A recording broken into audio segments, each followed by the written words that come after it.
Bonjour à vous deux. J'ai le plaisir de recevoir sur ce plateau Jean-François Buet, président sortant de la FNAIM, et Bernard Cadot, président sortant d'Orpi. Alors aujourd'hui, vous êtes des figures de l'immobilier et vous avez surtout une parole qui est devenue beaucoup plus libre, j'imagine.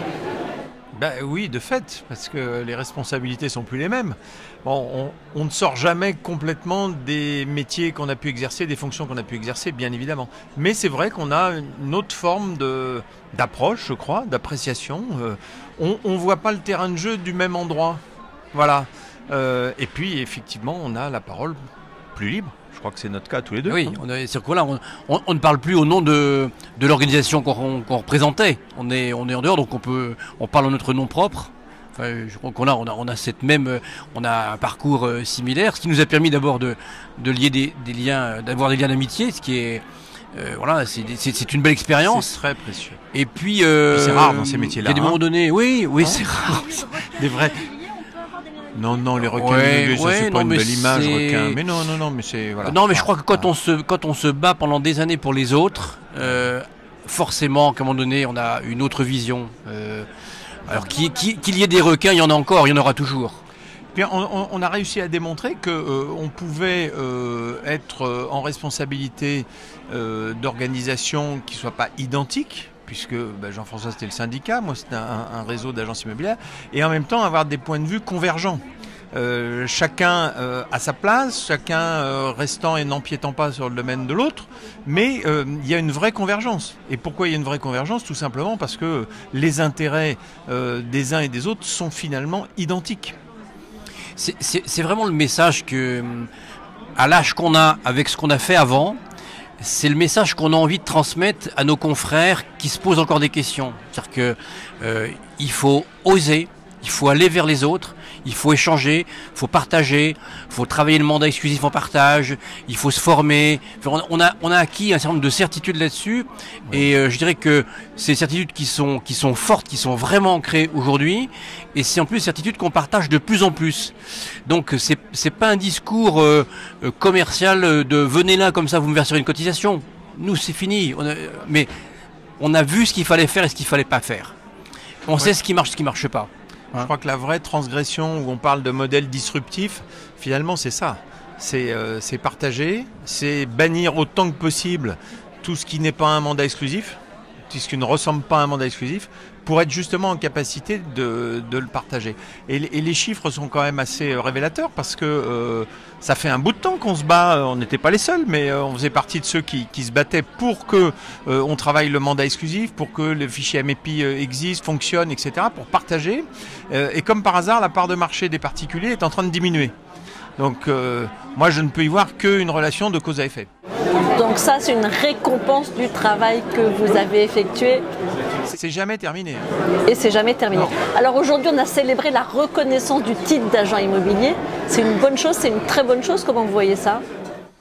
C'est une excellente chose. Moi, je salue mon successeur qui a réussi à faire passer ça dans la loi Elan. C'est vraiment, c'est la façon de faire vraiment reconnaître la profession et d'arrêter d'entendre dans la bouche des gens lambda. Ah oui, tiens, tu fais quoi? T'es agent immobilier, alors que le gars n'est que négociateur, enfin n'est que négociateur et en plein dans son rôle de négociateur ou est responsable de copro ou il y a plein de métiers, il y a plein d'activités et je crois que ça participe à la clarté des choses parce que chaque activité demande des connaissances, des compétences spécifiques. On ne peut pas tout faire et plutôt que de laisser une sorte de nébuleuse dans laquelle tout le monde fait tout et on ne sait pas comment est-ce qu'on arrive dans ce métier, je crois que voilà, on le structure vraiment.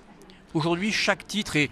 Et dans la commission de branche que je préside maintenant, on classifie bien les choses, comme c'était fait chez les médecins, comme c'était fait chez les avocats, comme c'était fait dans plein d'autres professions. Les métiers de l'immobilier ont retrouvé ou ont trouvé une vraie légitimité. Ce ne sont plus des métiers qu'on exerce par défaut, c'est des métiers qui sont exercés par choix. Il y a des vraies filières. Le combat de demain, bien sûr que c'est important que le titre d'agent immobilier soit reconnu dans la loi. Le combat de demain, c'est celui de la compétence. Et la compétence, ça commence par la formation.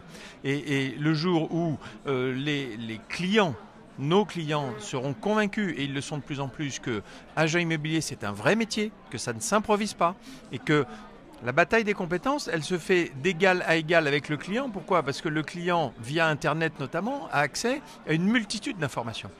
Et nous devons, les professionnels de l'immobilier, se doivent d'être à la hauteur des attentes du client. Et ça passe par cette formation, qui est vraiment le fil rouge. On en parle d'ailleurs dans tous les autres domaines de l'économie. Il faut former les personnes pour qu'elles soient compétentes et qu'en face d'elles, elles puissent avoir des clients satisfaits.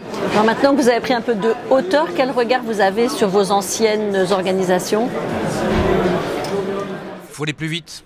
Il faut faire évoluer les mentalités plus rapidement. C'est toujours compliqué parce que on a du mal avec le changement. Et en fait, quand on a changé les choses, on se dit mais si j'avais su, je l'aurais fait avant. Vous, par exemple, qu'est-ce que vous auriez voulu changer si vous l'aviez su? J'aurais peut-être été j'aurais osé plus de choses au début du mandat, parce que c'est au début du mandat qu'on peut bouleverser les choses, qu'on peut dire des choses. On vient d'être élu et finalement, même si on a des confrères qui sont pas tout à fait d'accord, ils sont prêts à entendre des trucs, parce que ils vous ont porté là, et là tout de suite on veut dire voilà, attendez, moi j'ai une vision, et par exemple sur le fonctionnement de la fédération en interne. Bon, une fédération c'est un peu lourd, c'est un peu complexe, il fallait simplifier ça, se rapprocher plus rapidement de l'UNIS, se rapprocher les réseaux encore plus vite. On a réussi à le faire et grâce à Bernard, parce qu'on a tout de suite, on avait les mêmes philosophies. Mais je crois qu'il faut oser aller plus vite, plus fort. De toute façon, aujourd'hui, le consommateur, il est zappeur. Donc, si le professionnel ne va pas aussi vite que lui, pof, il va ailleurs. Oui, c'est l'équilibre subtil entre parce que nos deux organisations sont assez cousines en ce domaine et assez comparables, c'est que les dirigeants sont élus par leur pairs. Mais il faut partir du principe qu'une fois qu'on a porté un homme ou une femme à la tête de l'organisation et une équipe, il faut leur faire confiance, il faut suivre derrière. Les questions, elles doivent se poser avant et pas après. Et une fois que la stratégie, elle est déterminée, il faut vraiment aller de l'avant. Parce que, Jean-François le disait, on a tous un frein au changement. On a peur que ça change, on n'aime pas que ça change.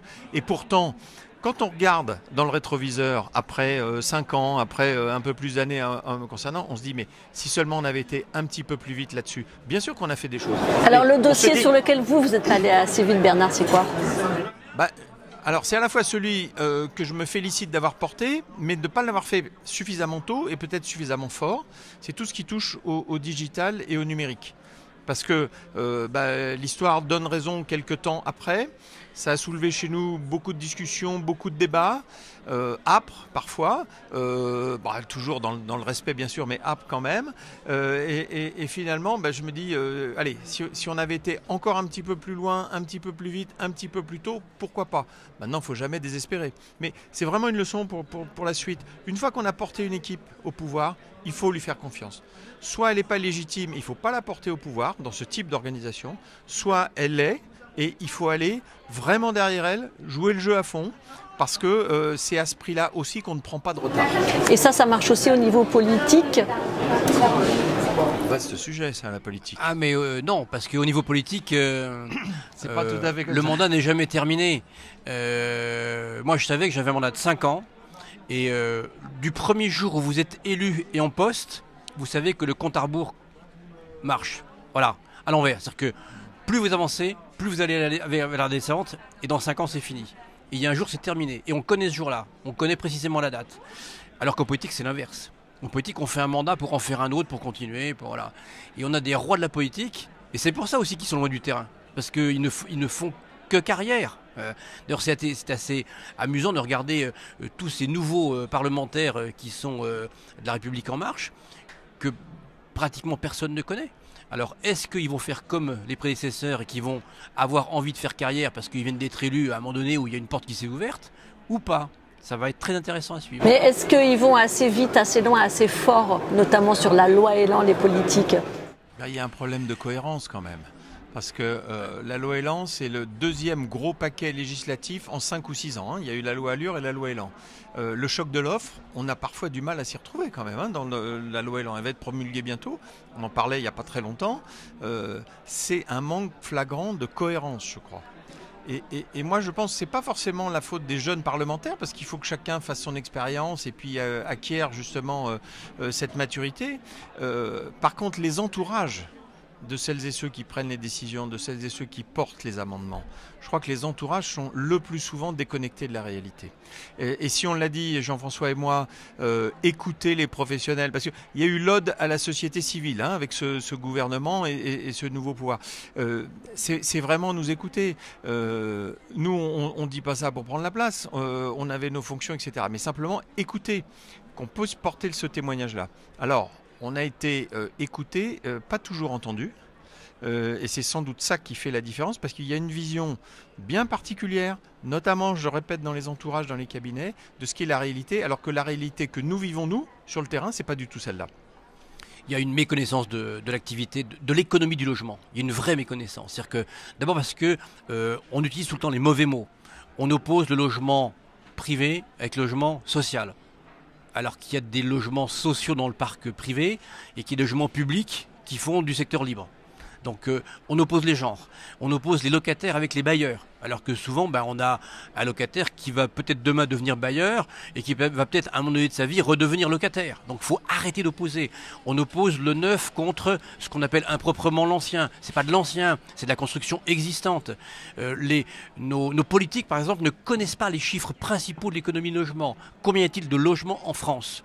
Un parlementaire qui vote des dispositions dans la loi Elan sur le foncier, sur l'urbanisme, sur la construction, sur la gestion, ne sait pas combien il y a de logements en France. Il ne sait pas combien il y a de propriétaires, de locataires, de résidences principales et de résidences secondaires. C'est quand même des trucs de base élémentaires. Ça, c'est le politique qui est éloigné du terrain. Oui, mais si vous voulez, alors on récolte aussi les élus. Voilà, on est responsable d'avoir ces élus, c'est tout. Oui. Et je pense que ça n'est pas la faute ni des journalistes, ni des politiques, ni des autres. C'est notre faute. C'est la pédagogie qu'on doit faire. Et on doit faire ça régulièrement. Dans les autres corps de métier, les gens sont forts. Regardez le bâtiment, par exemple. Le bâtiment est très fort pour expliquer qui ils embauchent, le nombre de personnes qu'ils recrutent, leurs problématiques, les filières, leurs besoins en formation, etc. Voilà. Il faut qu'on explique nos métiers. On ne l'a pas assez expliqué et on se complaît en disant « tu fais quoi ? Je fais de l'immobilier ». Ça ne veut rien dire. Je ne fais pas d'immobilier. Moi, je loge mes concitoyens et je trouve des solutions. Des solutions fiscales, des solutions techniques, des solutions juridiques. Et ça, il faut l'expliquer. Il faut vraiment faire de la pédagogie. On devrait tout le temps démarrer une assemblée de copropriété en faisant 5 à 10 minutes de pédagogie sur le mode de vote, par exemple. Oui, et on parlait de la convergence et l'analogie avec le bâtiment est tout à fait pertinente parce que eux, ils savent parler d'une seule voix. Et il faut qu'on arrive, d'une façon ou d'une autre, nous, à parler d'une seule voix aussi. Parce que, Jean-François dit, on est les premiers fautifs. Oui, sans doute que nous sommes les premiers fautifs parce que le pouvoir, les politiques ont beau jeu de dire, écoutez, chacun apporte sa vérité, chacun plaide pour telle ou telle chose. Donc moi, je ne sais pas m'y retrouver. Alors que de l'autre côté, il y a des gens qui sont plus efficaces en termes, oui. Il y a un dernier point quand même, parce que c'est pas que de la politique. C'est aussi, ou la politique c'est de l'argent. On peut très bien, et on l'a vécu Jean-François et moi à plusieurs reprises, arriver à finir par convaincre que ce dont on porte témoignage est pertinent et qu'il faut absolument y aller. Puis après, il y a l'arbitrage suprême qui est à Bercy. Et celui-là, il peut casser toutes les bonnes volontés. Donc là encore, et ça c'est pas perceptible du grand public, parce que le grand public va percevoir telle ou telle disposition, point barre. Donc attention à ces arbitrages-là. Finalement, moi, quelque part, je me dis, j'aurais préféré qu'il y ait moins de dispositions, mais qu'elles soient plus, je ne vais pas dire pertinentes, mais qu'elles aillent plus loin, qu'elles soient moins nombreuses, mais qu'on aille jusqu'au bout de celle-là et qu'elles ne soient pas un peu cassées dans leur élan, parce qu'il y a des arbitrages budgétaires, par exemple, à respecter. Jean-François, vous êtes, j'imagine, très satisfait de la suppression de la caution manuscrite ? Je me suis battu pendant des mois, oui, parce que c'est de la simplification. C'est tellement évident. On a malheureusement des rédacteurs de textes de loi qui ne savent pas faire simple. Ils ne savent faire que compliqué. Et c'est toujours à nous de rendre les choses simples. Alors, on sait bien que l'intérieur du moteur, il est compliqué, fiscal, juridique, technique, économique, commercial. Ok, mais c'est à nous de faire les choses simples et qu'on nous aide par moment. Parce que on a tous fait le test. Quand vous signez un acte de cautionnement de 2 pages qui est manuscrit pour votre gamin parce qu'il n'a pas encore les revenus qu'il faut et qu'on vous retourne le papier et qu'on vous demande ce que vous venez d'écrire pendant un moment et de signer, 9 de nos concitoyens sur 10 ne savent pas vraiment l'expliquer. L'engagement, jusqu'où ça va, pourquoi, comment, etc. Il vaut mieux lire, bien comprendre, assimiler et signer. Donc on s'est battu là-dessus. Bon, elle n'est pas aussi simplifiée qu'on l'aurait souhaité, mais déjà c'est simplifié. Et puis utilisons les moyens modernes. Enfin, aujourd'hui, on va vous demander, à vous Ariane, de venir, de faire 300 km pour aller signer un acte de cautionnement manuscrit dans une agence, alors qu'on pourrait très bien faire la signature digitale, travailler par... Enfin, il y a d'autres moyens aujourd'hui. Donc on a vraiment l'impression qu'on est encore le parent pauvre et qu'on n'a pas compris, alors que ce sont des actes de gestion de la vie quotidienne et que pour plein d'autres choses, pour commander un truc, là avec notre smartphone, on achète où que ce soit et on est livré par Amazon dans 2 jours. Et le N de Elan, c'est numérique. Hein. Et le N de Elan, c'est numérique. Si vous aviez un conseil à donner à Julien Denormandie aujourd'hui, une mesure phare à adopter en urgence? Je pense qu'il y en a une qu'on a évoquée tous les deux tout à l'heure, qui est le statut du bailleur privé. Oui. En fait... En France aujourd'hui, on n'a toujours pas compris, on est toujours dans le schéma de l'après-guerre où on oppose quelque part le parc dit social qui vit de subsides publics et le parc privé qui ne jouerait pas un rôle social. C'est faux.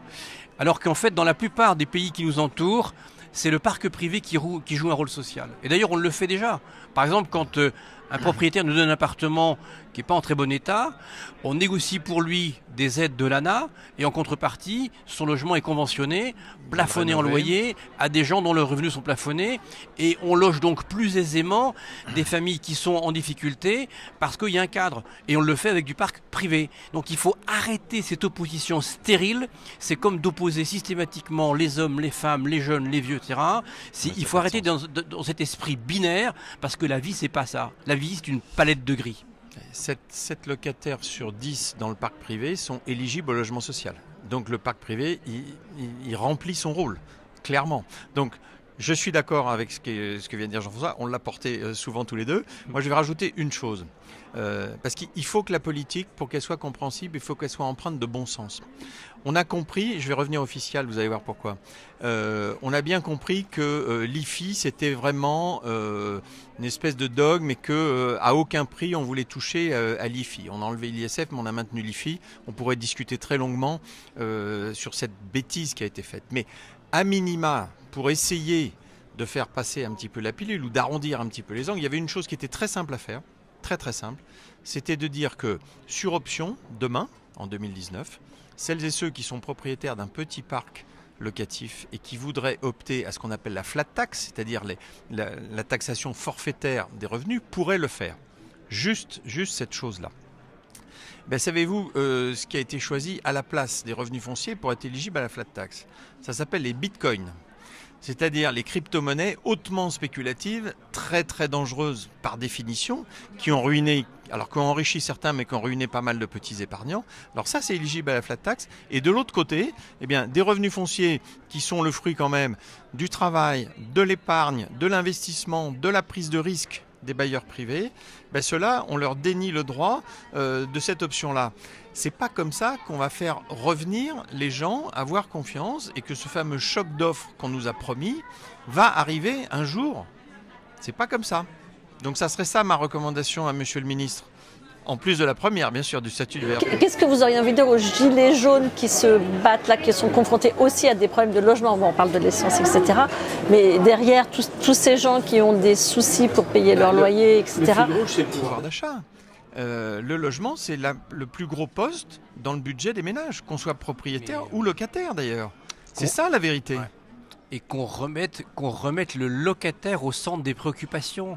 Parce que le bailleur, il est bailleur parce qu'il y a des locataires. Tant qu'il n'y a plus de locataires, c'est fini, il n'y a plus de bailleurs. Donc c'est le locataire qui doit être au centre des préoccupations. Et il faut arrêter de se servir du locataire comme quelqu'un qui paye simplement l'investissement fait par un tiers, ou quelqu'un qui remplit des immeubles avec des fonds publics dont les conseils d'administration se réjouissent gracieusement de ce fonctionnement, hein, pour ne pas dire de choses plus désagréables. Donc il faut remettre la priorité au locataire. Et la priorité au locataire, c'est pas en lui apportant moult garanties. Plus il est garanti, plus il est fragile parce que moins il trouvera le logement. Donc il faut retrouver un équilibre et cet équilibre-là, il repasse par la raison. Et un locataire aujourd'hui, eh ben, il doit avoir des contraintes, il doit devoir payer son loyer, mais il faut que le loyer soit raisonnable, il doit devoir entretenir son logement, mais il faut que le logement soit déjà bien tenu au départ. Et si on fait ça, eh ben, à ce moment-là, on a un équilibre. Il faut déjà penser consommateur, c'est-à-dire penser locataire.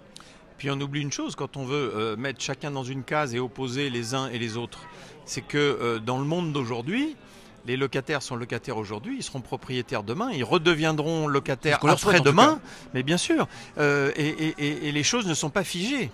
Le parcours résidentiel, il est très varié. Bien, merci à vous deux. Dernière question avant de nous quitter. Qu'est-ce que vous êtes plutôt Carrousel du Louvre ou Palais des Congrès?